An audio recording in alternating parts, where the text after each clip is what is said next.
He terrified a generation with just a smirk, but no one expected the real-life scandal that would make people question, was he ever acting at all? John Jarratt was once a beloved face on Australian television, a charming actor with a soft drawl familiar to every household. But in 2005, something shifted. He became Mick Taylor, the sadistic killer in Wolf Creek, a role so disturbing it turned him into a national nightmare. Fans were shocked, captivated, even haunted. The transformation was so complete, it blurred the line between the man and the monster. Some called it the performance of a lifetime. Others couldn't look at him the same way again. Then came the allegation. In 2017, over a decade after Wolf Creek made him an icon of horror, Jarratt was accused of raping a woman he once lived with, an incident said to have occurred all the way back in 1976. The case erupted across headlines. For many, it was hard not to draw eerie parallels between Mick Taylor's menace and the man now facing such a dark accusation. Although the court would later find him not guilty, the damage was done.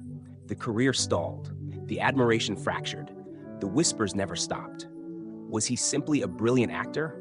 Or had he become too good at playing evil? Tonight, we uncover the rise, the descent, and the truth behind one of Australia's most unsettling figures. From fame to infamy, from silver screen to courtroom drama, this is the story of John Jarratt, the star who became a killer, on screen, and for a moment, in the eyes of the nation, something far worse. To understand the strange journey of John Jarratt, from heartthrob to horror icon, from accused to acquitted, we must return to a very different Australia. It was the early 1970s, and Australian cinema was entering a golden era, often referred to as the Australian New Wave. Television was blossoming, and with it came a new generation of young talent. John Jarratt was among the brightest. Trained at the prestigious National Institute of Dramatic Art, NIDA, he had the boyish charm, the everyman appeal, and the acting chops to become a household name.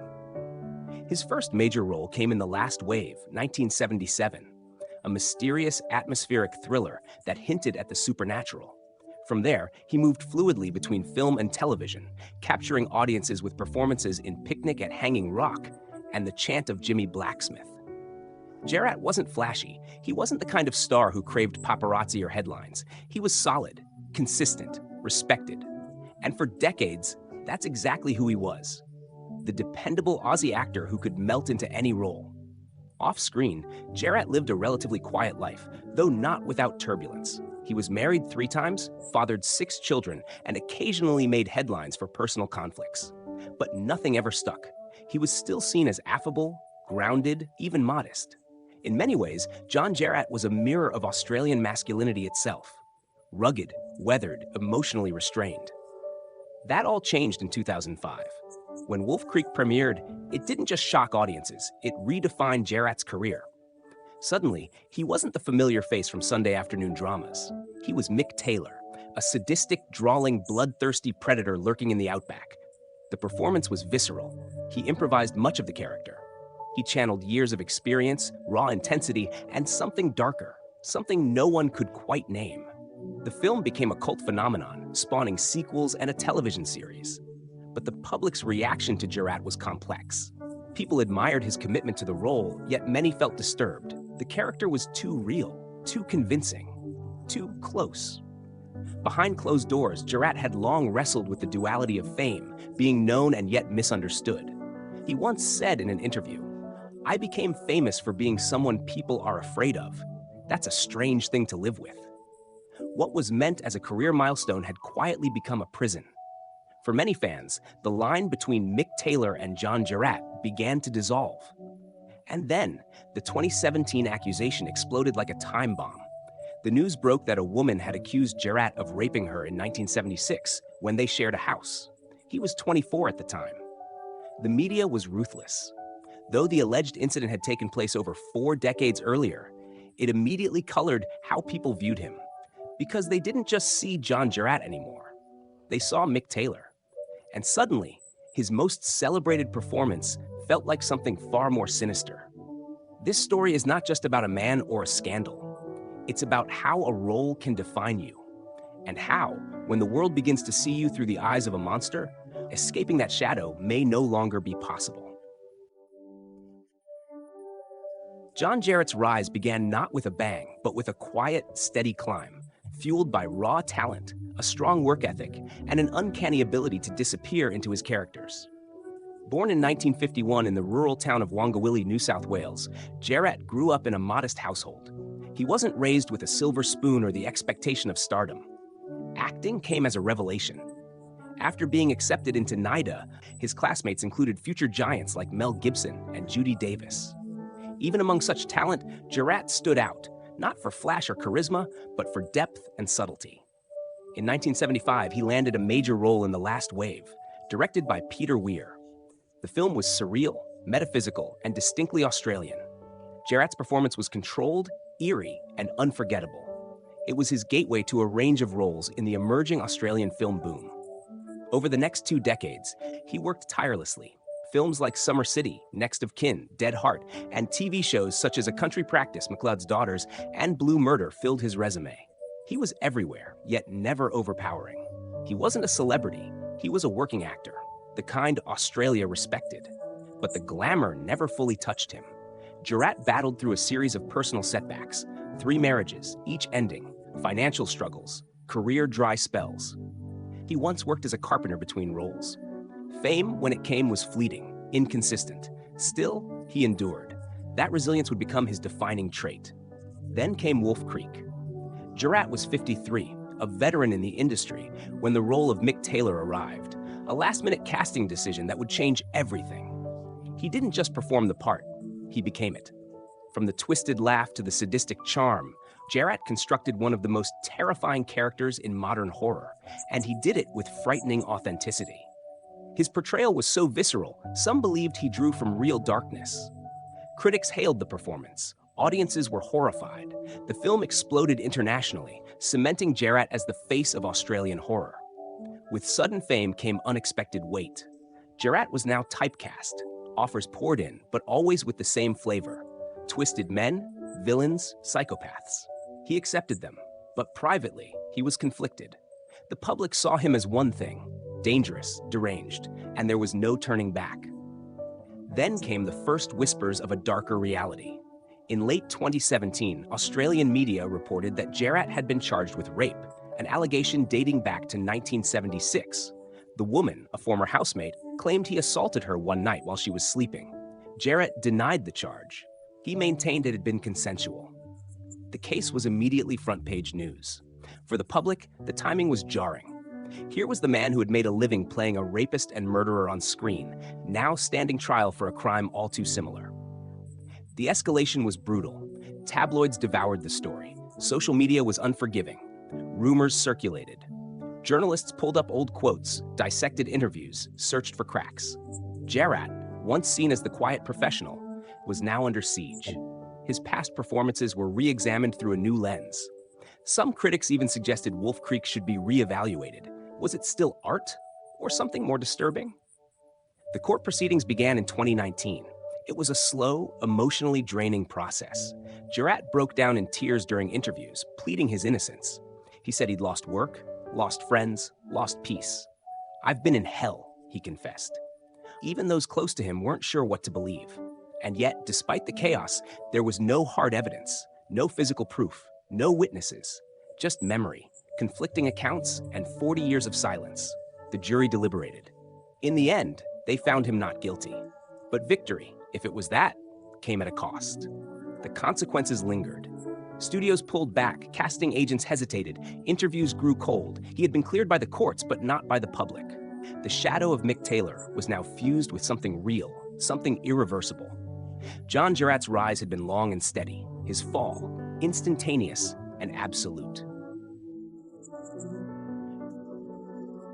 In the months leading up to the trial, John Jarratt's life became a surreal distortion of the very horror films that had made him famous. The media camped outside his home. His name trended for all the wrong reasons. Every photograph, every headline, every interview was laced with a haunting undertone. Is the man behind Mick Taylor more dangerous than we thought? The woman who accused him chose anonymity, but her words echoed through every courtroom wall. that he had entered her room uninvited and raped her while she lay asleep. She claimed fear, silence, shame. Jarratt, on the other hand, said it was consensual, that it was awkward, perhaps regrettable, but mutual, that there had never been violence. The trial was a psychological battlefield. During cross-examination, the woman's memory faltered under the weight of decades. Her story contained gaps, unavoidable after 40 years. The defense pressed hard. They introduced a taped police interview in which she admitted not remembering the exact details, even questioning whether it had been a dream. The court listened. So did the nation. Jarratt, for his part, wept openly on the stand. His voice cracked. "I did not rape that woman," he said. "I am not Mick Taylor." But that statement only brought more discomfort, because to many, he was Mick Taylor. His performance had been too convincing, too chilling. Now, under oath, those same facial expressions, once lauded on screen, took on an eerie familiarity. People began to wonder, was this performance too? Reporters dug up interviews from years prior. In one, Jarratt described preparing for Wolf Creek by researching real-life serial killers. In another, he joked that scaring backpackers was a national service. At the time, it was dark humor. Now, it felt like evidence. The lines were blurring, dangerously so. One moment from the trial shocked the public. The court heard that Jarratt had once told the accuser, long before the allegation surfaced, "You don't seem like the type to hold a grudge." What did he mean by that? Was it guilt slipping through, or simply a poorly worded attempt at closure? When the not guilty verdict was finally delivered, the courtroom fell into silence. Jarratt's lawyer declared justice had been done. Jarratt himself said he felt vindicated. But outside, the public reaction was mixed. Some believed the justice system had worked.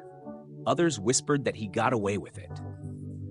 In this #Me Too climate, his acquittal sparked controversy. Social media became a war zone of conflicting opinions. The consequences rippled outward. Projects were canceled. Invitations were withdrawn. Streaming platforms quietly distanced themselves. Jarratt later claimed the experience destroyed him emotionally and financially. "I will never recover from this," he admitted in a Raw television interview. "Even if I'm innocent, I'll always carry this stain." And perhaps most chillingly, Wolf Creek saw a spike in views during the trial. People were rewatching, but not for entertainment. They were studying, scrutinizing, looking for clues, for signs, for something hidden in his performance. That blurred line between character and reality had become a national obsession. Behind the scenes, former co-stars were silent. A few expressed private support. Most stayed away. The fear of association was too great. And that, perhaps, was the deepest cut of all, being seen as the monster you once pretended to be, until the world couldn't tell the difference anymore. John Jarratt walked out of court a free man.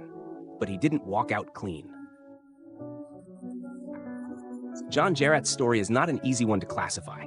It's not a clean arc of rise and fall. It's not simply about guilt or innocence. It's about perception. How an actor, known for disappearing into roles, became consumed by the darkest one of all. From our view, Jarratt was never the traditional celebrity. He was a craftsman, an actor's actor. For decades, he built a solid, respectable body of work. He wasn't interested in fame for fame's sake. That was part of his charm. He seemed untouched by ego. But in the end, it may have been that very humility that left him unprepared for what fame, controversy, and public judgment would bring. When Wolf Creek hit, Jarratt unlocked something chilling. He gave Australia a villain it didn't know it needed. Mick Taylor was pure terror, a fusion of outback myth, true crime echoes, and raw human evil. And Jarratt, to his credit or misfortune, played him too well. Audiences were gripped, zapped, then unsettled. It was acting so effective, it haunted people long after the credits rolled. But here's the uncomfortable truth. When the rape allegation surfaced, that very performance came back to bite him. The court demanded evidence. The public demanded feelings. The justice system ultimately sided with facts. The media sided with sensation. Should an actor be judged by the roles they play? No. But in Jarratt's case, the line was already blurred. He'd become so associated with violence on screen, so identified with fear and control, that when real-life accusations emerged, many people didn't stop to separate fact from fiction. We believe in the principle of presumption of innocence. And legally, John Jarratt was acquitted. Yet the cultural sentence remains. His career, once filled with consistent roles, now stands fractured. He is no longer just an actor. He is a case, a controversy, a name whispered with uncertainty. What does this say about us? About how we consume stories, how we conflate character with person, how we judge guilt not just in courtrooms, but on streaming platforms and social feeds. John Jarratt is not the first to be trapped in the shadow of a role, but he might be one of the most tragic. We'd like to hear what you think. Was he a man undone by injustice, or someone who got away through the cracks? Was the public too harsh, or simply reacting to the image they'd been fed for years? Is it fair that a performance could both make and break a man? Let us know, because in stories like these, the truth is rarely simple, and the consequences never neat. He once stood under the blazing sun of the Australian outback, a shotgun slung over his shoulder, a crooked smile on his face, and a line that would echo in nightmares. Head on a stick. It was fiction, but it felt real. Too real. And maybe that's where the story of John Jarratt will always live, in the blur. He gave us decades of characters, the boyish heart of early Aussie cinema, the grounded everyman of television, and finally, the monstrous icon of Wolf Creek. He showed us range. He showed us discipline. And then, unwillingly, he showed us what happens when your darkest performance becomes a mirror the world won't stop holding up to you. The allegation didn't end his life, but it ended something. A rhythm, a trajectory, a quiet trust the audience once had. He won the trial, yes, but the story kept playing in whispers, in cautious glances, in the silent casting calls that never came. And yet, there's something hauntingly human in it all. A man devotes his life to disappearing into stories, only to be swallowed by one. The line between role and reality, between truth and character, between what we watch and what we believe, has never been thinner. Some stories are never told, but now you know. And somewhere in the dust of the outback or the static of an old VHS tape, Mick Taylor still grins. And John Jarratt, whatever you believe about him, remains trapped in the space between applause and suspicion. Because in the end, legacy is not what we choose to leave behind. It's what others remember, even when the lights go out.